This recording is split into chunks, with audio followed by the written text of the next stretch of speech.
Right, here we are, all back together again, and this part of the live stream is dedicated to mixing fiber and finding out what you can use and to make special fibers, to make special colors, to get special effects, but also what tools you might want other than your hands. So I've got in front of me, and I'll show you these on the overhead camera. I've set up the overhead camera and I'm hoping that it will work. So let's have a look. Here we go. So we have got the yellow tones Australian merino. So that's a wool top. It's nice to talk about different wools here. And then we've got a turquoise, which is a bat. That's an Australian merino turned into a bat. Then we have some plant fiber. It doesn't really matter what kind of plant fiber. I can't actually remember what this is, but it is either pineapple fiber or nettle fiber or rose fiber. They all, or I think it might be sea cell fiber. And then we have got on here, we've got the New Zealand natural white bats. So if you don't want to undress your sheep, then obviously don't use that.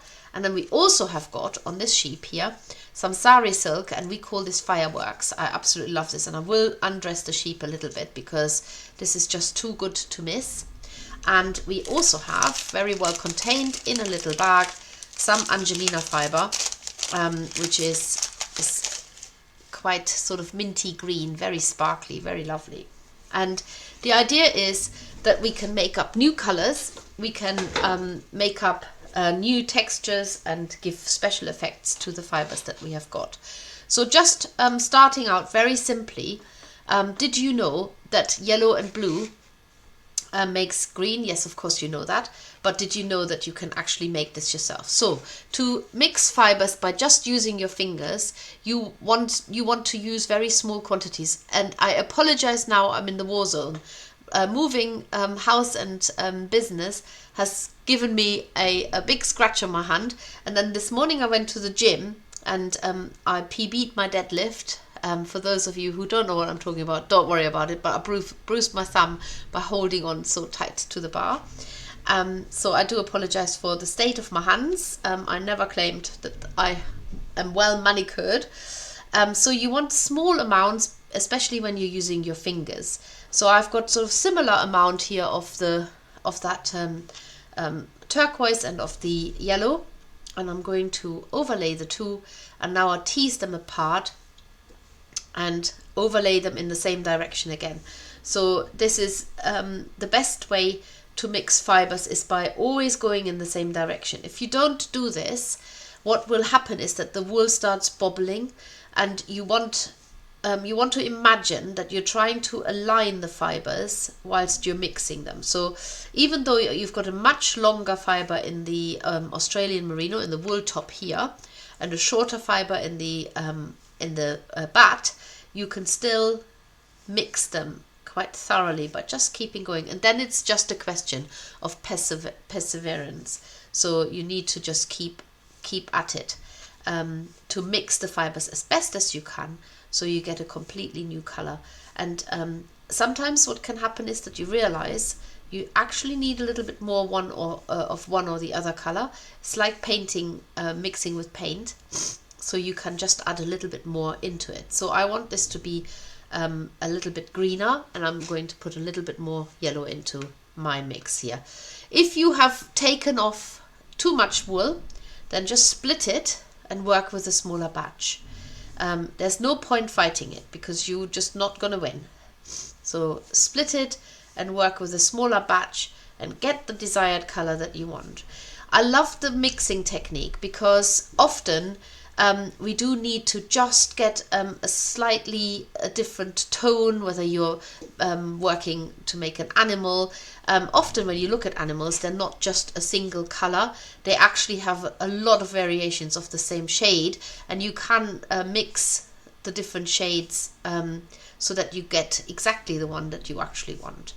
So keep mixing this, always going in the same direction, and eventually you will end up with a green looking wool. It's just a question of keep going, keep going, keep going. I'm taking a little bit of that blue out. It's too much in there. So to get the green, is probably best to be a little bit more yellow heavy than blue heavy. So I'm taking a bit of the blue out there as well.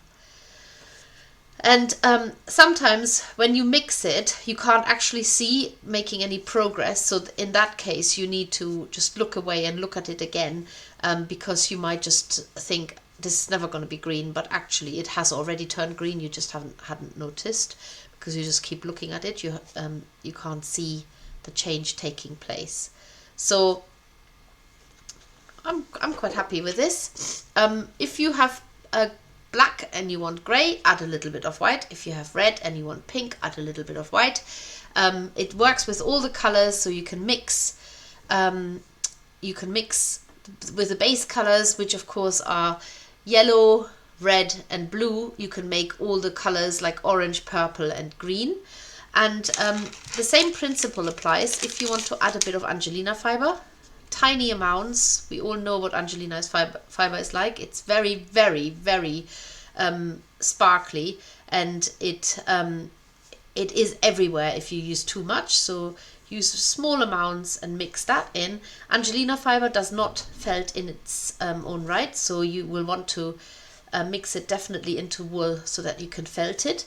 And this is one of the reasons why you use wool and mix it with fibers that don't naturally felt on their own. So for example, this sea cell fiber will not felt on its own. It's very harsh, even though it's super soft and fine. The needles won't like it. Look how fine that is.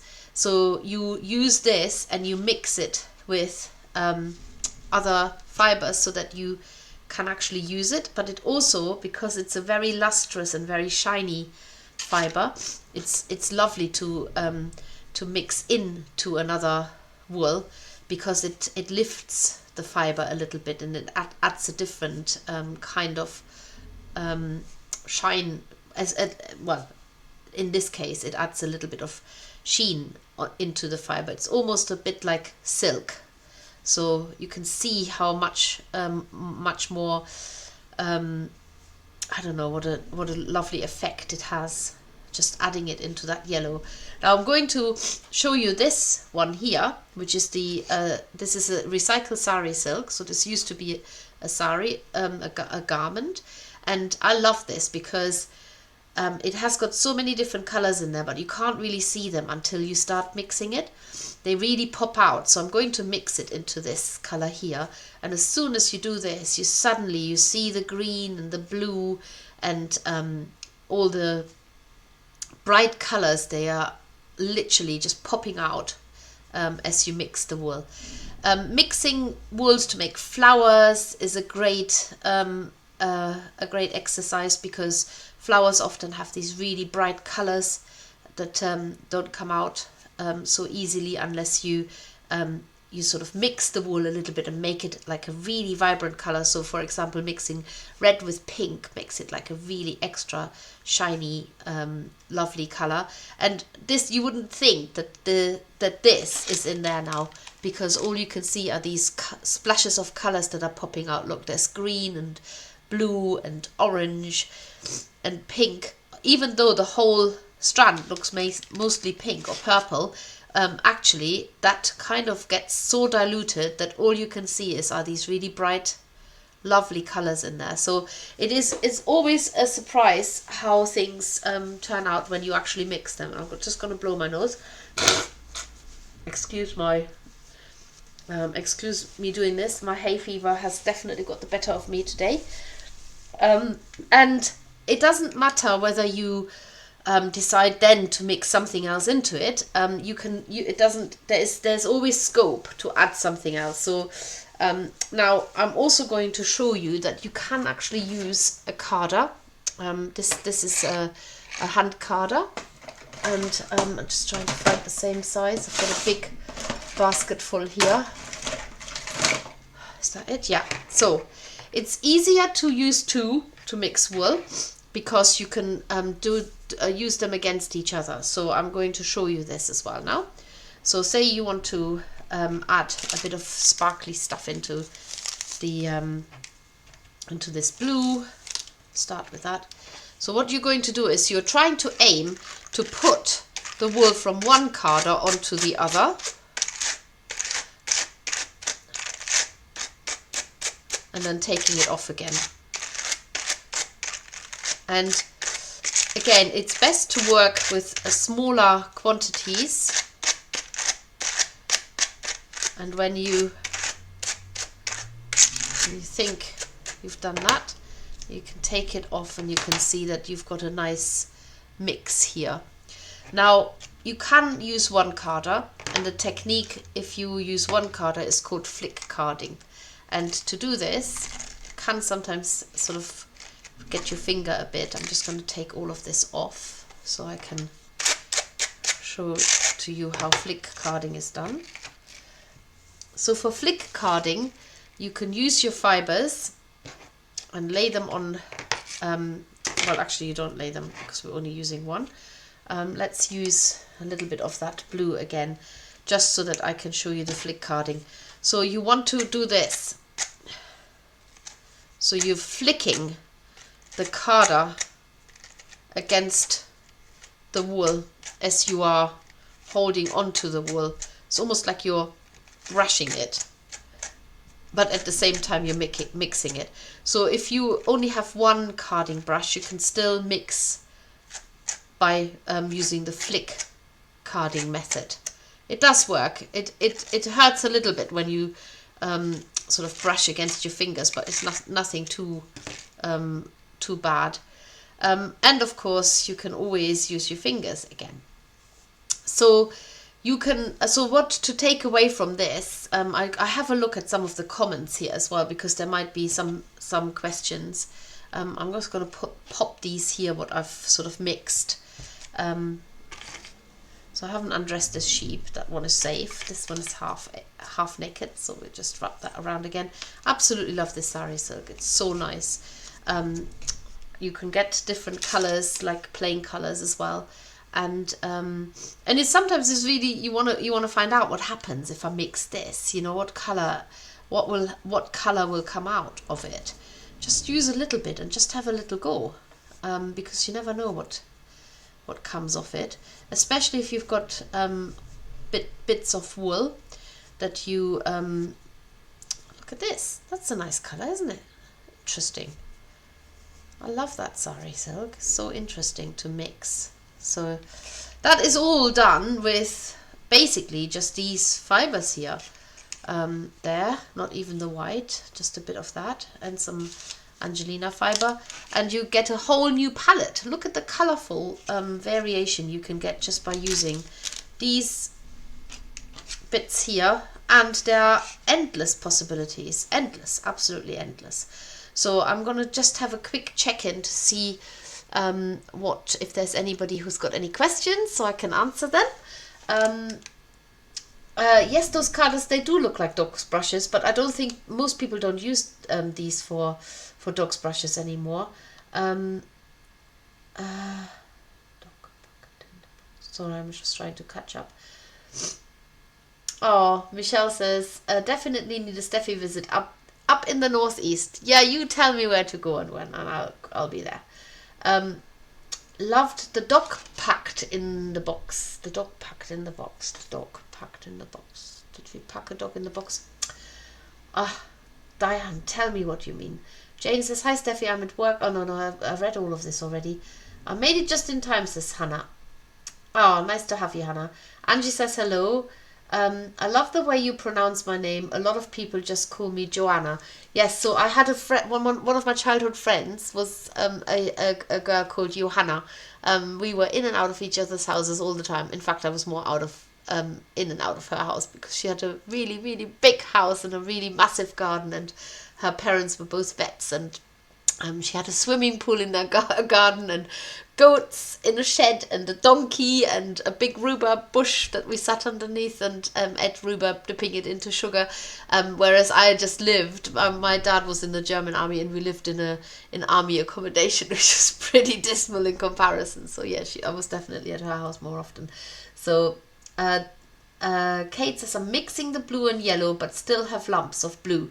How can I avoid lumps? So it is literally, I mean, you saw me maybe just pull some of the lumps out. Sometimes when you mix it, oh, you can't see, hang on. I need to go to the overhead camera. When you mix it, sometimes you just have to persevere. Just keep persevering. And if there is a little lump in there, the trick to avoid lumps in general is by always mixing in the same direction. So don't get tempted to suddenly steer off that way. But if there's a little lump, just pull it out and put it to one side. And then you will eventually, it will work. Just keep at it. It takes a little bit of perseverance. Sometimes fibers aren't compatible to mix. So sometimes if the fiber is too short and the other fiber is too long, it's really hard to align them. So you might just have to start using or use a different type of fiber. So the more similar the fibers are in terms of the staple, so which means the fiber length, the easier it is to mix them. So you cannot needle felt with a sari silk, you just break your needle. So yes, it will need to be mixed into wool. This was one of the first things you taught me at the Swan workshop. Oh, Angie, of course it was at the Swan workshop. Oh, yes, oh my goodness. Laura says, I might need to be a bit lighter pressure when doing it. Gently, gently do it. Diane says, you did a video of one of your spaniels getting into one of your packing boxes. Of course, yes, I did. Pepsi, she's our little liver and white spaniel, and she does everything you ask her to do. So when I said, up, in you come, she jumps into the box. She's so sweet. So what I really want to show you is using a drum carder. Now, a drum carder is quite a steep investment. If unless you are lucky enough and get one left in your will, not in your will, you wouldn't benefit from that. Left in a will, and you want to buy one, yes, they are quite expensive. You can get different carders. Some people are very good at making their own carders, and some people are less good at making their own carders. Now, the one good company that has been making stuff like that for years and years is Ashford, of course. So the carder that I'm using is an Ashford carder, and I'm just gonna haul it over and set it up because it needs to be screwed onto the table, not onto the table, but I need to just fasten it on so that when you turn the handle, you're not gonna move the carder. There's quite a lot of force that is applied. I'm trying to do this. I won't be able to do this sitting down, but I will stand up and I go to the overhead camera in a minute, and then you can all see it much better. But I'm just having to put these clamps onto there, and just give me a minute, or not even a minute. We used to sell carded bats. We had a recipe, and I would oh my goodness, they were so popular that I could have just spent all day carding, and what I loved doing became quite a chore, so we stopped doing that. Notwithstanding that we called them mom bats, so make us own I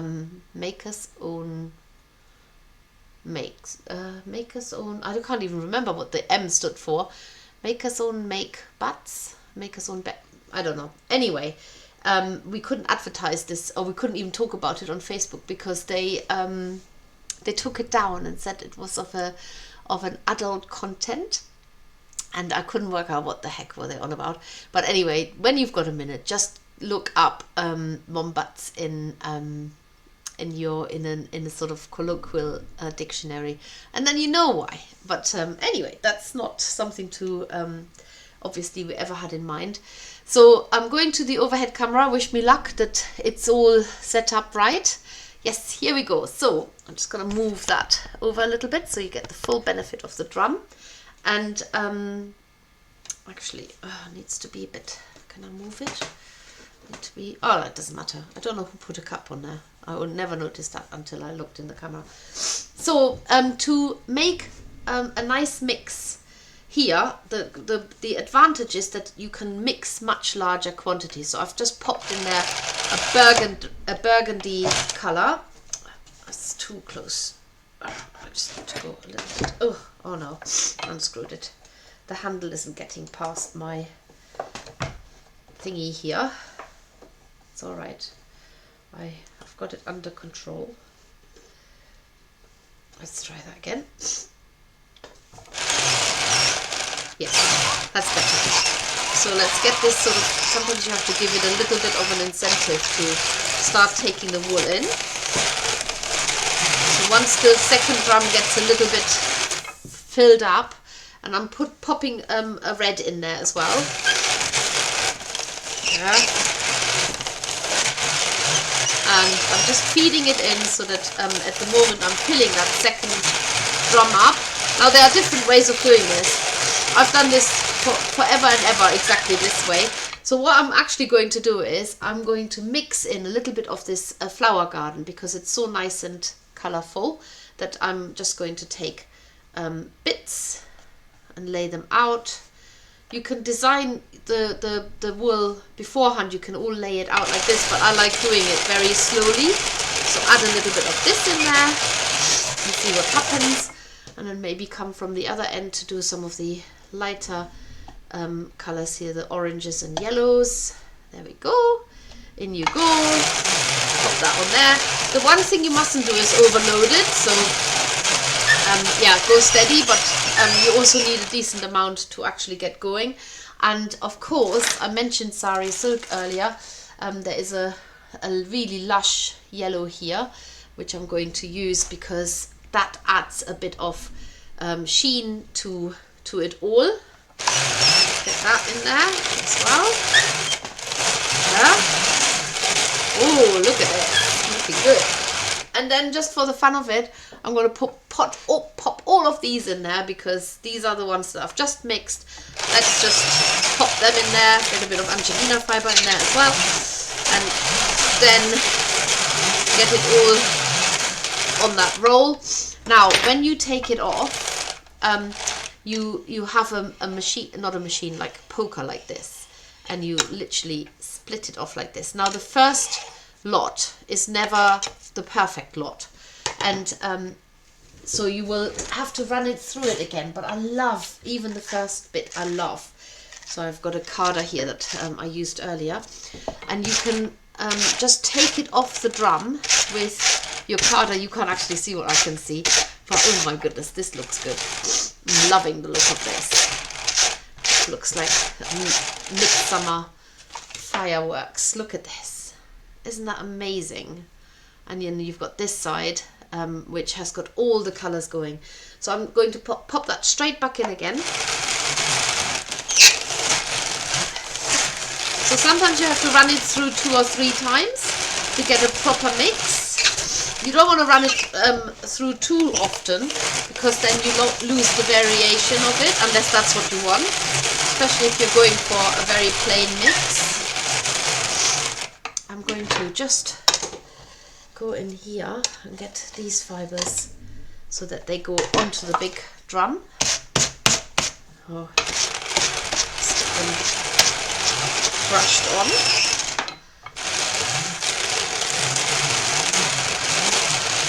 And if you want to, you can still feed new colours into it, but I'm going to just go in here again and see what that looks like now.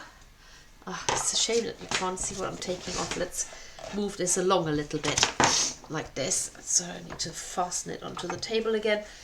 Just bear with me. Just making sure that it's on. Okay. Tighten the screws. There's always a lot of fluff or dust at the base of the drum carder when I take that off the table. So I'm just going to take this off now. Oh, I hope you can see what I can see. Don't know what the colours are like on your screen, but oh my goodness, this looks just too nice. Look at this. Isn't that beautiful? Look at that. Look at those colours. So we can run this through a third time, get more of an even mix. And that's probably about the amount that you should be putting on there. Of course, like I say, you can actually add more. If you wanted it to be more sparkly, you can still add things to it. Even now, you just place them here on this side. And it's actually quite a lot of fun, especially if you've got a lot of bits of wool and they look a bit like clumped together. wool that you sort of kept from a project and you want to get it a fresh look. You could just run it through the drum carder, and I mean, people sell these made up like that. So I was trying to get a little bit more of this fiber out of there. It's always a pain cleaning your machine. Let's get some of that off there. But that's why you've got these carding brushes. Another reason why you have the carding brushes. And then when you have finished, you just take it off finally. There. And I always use a carder just to sort of take it off one end. You can run. I could run this through again. It depends how mixed you want it. There we go. And there's your lovely mix. I'm just going to move the carding machine. You will see in a minute what I mean about having bits left behind. Okay, take this off, move it along. Here we go. Yeah, so you get like dust, like here. Let's get that gathered up and pop that over there. And here is my carded. There's a bit of concentration of yellow there, but it does look really nice. So there we go, a nice red with a bit of sparkly fiber going through it. Somebody will get that in the lucky dip when we put one together, no doubt. And you just roll it up, and there you go. Got a nice little bundle. This is one I made earlier just to test it, that I haven't lost the magic touch, and I haven't, so that's good. Just to putting that camera right again. So let's have a look what people are commenting on this, and then I call it a completed tutorial. So let's just have a look.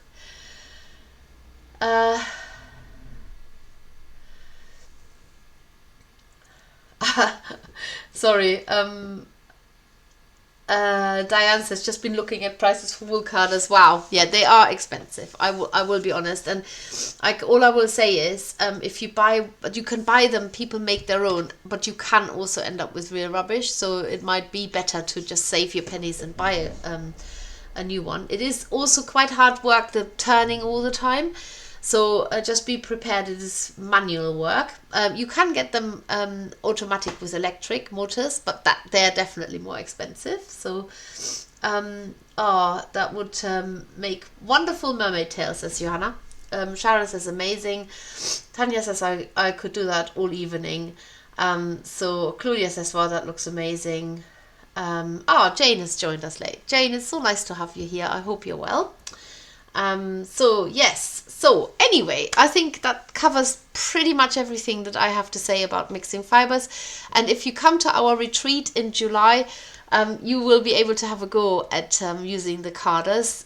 We have done this several times in the past. We didn't do it last time because they are so heavy to transport, but guess what? You're all going to be here, so I don't need to carry anything anywhere except from one room to another.